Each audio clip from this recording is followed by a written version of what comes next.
Merci. Question de Monsieur Pascal de Guilhem à Monsieur le ministre de l'Agriculture sur la répartition des interventions du FEDER en Aquitaine.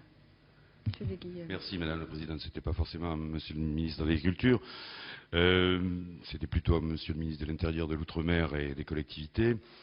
Elle concerne la réaffectation des fonds FEDER décidés par l'État en région Aquitaine. Bien sûr, nous constatons une diminution des fonds communautaires. Sur la période 2000-2006, 659 millions d'euros avaient été attribués à la région Aquitaine, contre 579 pour la période 2007-2013, soit une baisse de plus de 11%. Une convention FEDER, Madame la Ministre, avait été conclue entre l'Union européenne, l'État et le syndicat mixte pour la mise en œuvre du contrat de ville de l'agglomération périgourdine au titre des politiques de la ville sur la période 2007-2013. Et il prévoyait l'allocation d'une enveloppe de 5 millions d'euros, un petit peu plus. Et le cas échéant, un possible abondement en faveur des quartiers sensibles pour la période 2011-2013.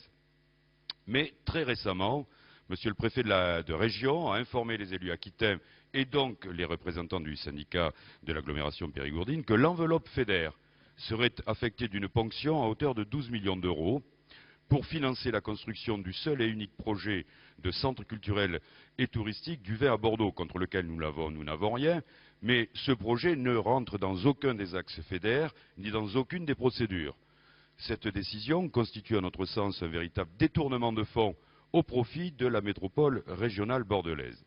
Elle risque de mettre à mal, bien entendu, de nombreux projets, notamment ceux portés par le SICOVAP sur l'agglomération périgourdine, en faveur des quartiers en difficulté.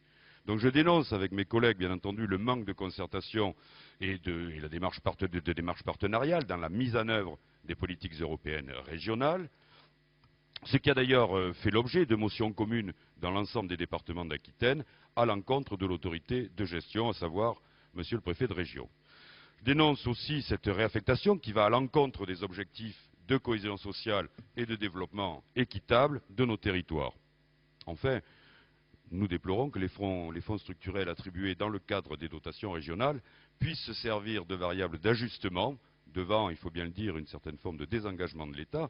Donc nous demandons, et je demande à Monsieur le ministre, et par votre voix, Madame, de confirmer que les engagements financiers de l'État, faits au nom de l'Europe, seront respectés et affectés sur des actions contractualisées. Je vous remercie. Merci. Alors, le gouvernement a réaffecté votre question, chers collègues, au ministre de l'Agriculture, mais c'est Madame Joanneau, ministre des Sports, qui répond finalement. Merci Madame la Présidente, Madame et Messieurs les députés. Monsieur le député Pascal de Guilhem, je vous demande tout d'abord de bien vouloir excuser Bruno Le Maire, qui reçoit en ce moment le ministre roumain de l'Agriculture dans le cadre de la présidence du G20. Vous l'avez interrogé donc sur la mise en œuvre du programme FEDER en Aquitaine, en particulier sur les actions relevant de la politique de la ville menée en Dordogne et sur les engagements pris par l'État. La mise en œuvre du programme opérationnel FEDER 2007-2013 fait en Aquitaine, comme dans les autres régions, l'objet d'une action partenariale locale associant l'État, le Conseil régional ainsi que les conseils généraux et les partenaires consulaires et économiques. Alors que ce programme est à ce jour engagé à hauteur de 57,3%, soit 227 millions d'euros de crédits FEDER programmés, il revient au partenariat local de conduire un exercice stratégique de priorisation des dossiers à programmer en fonction de leur intérêt structurant et régional démontré. C'est l'objet des démarches actuellement en cours en Aquitaine qui ont été présentées en particulier le 11 février dernier par l'État en relation avec le Conseil régional d'Aquitaine. Des réunions de travail associant les services de l'État, du Conseil régional et des conseils généraux vont se tenir dans les prochains jours pour préciser les modalités de sélection des dossiers en fonction notamment de leur maturité, de la réunion des conditions de cofinancement et du délai de réalisation des projets. Un dossier programmé qui ne respecterait pas l'échéancier de sa réalisation annoncée se verrait ainsi déprogrammé. Pour ce qui concerne la politique de la ville en Dordogne et la mobilisation des crédits européens, les engagements de l'État seront tenus, ainsi qu'il a été précisé par courrier du préfet de région Aquitaine le 4 avril 2008. Le préfet de région informait alors le président du SICOVAP qu'il réservait, pour le projet urbain intégré dont il est chef de file, un montant FEDER indicatif de 5 millions d'euros. Cet engagement sera bien respecté.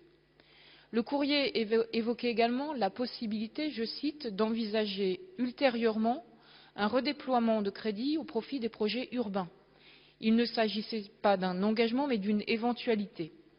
Le succès du programme et la montée en puissance des projets structurants obligent en effet aujourd'hui l'autorité de gestion à des choix de programmation qui auront un impact sur l'ensemble des axes du programme. Ils seront réalisés dans le cadre du partenariat local et en respect des engagements pris. Je vous remercie. Merci. Oui, 30 secondes. C'était simplement pour entendre la confirmation du retrait des 12 millions d'euros, effectivement, sur la politique de la ville, au profit d'un projet qui n'est pas éligible au fonds FEDER. Merci. Très bien.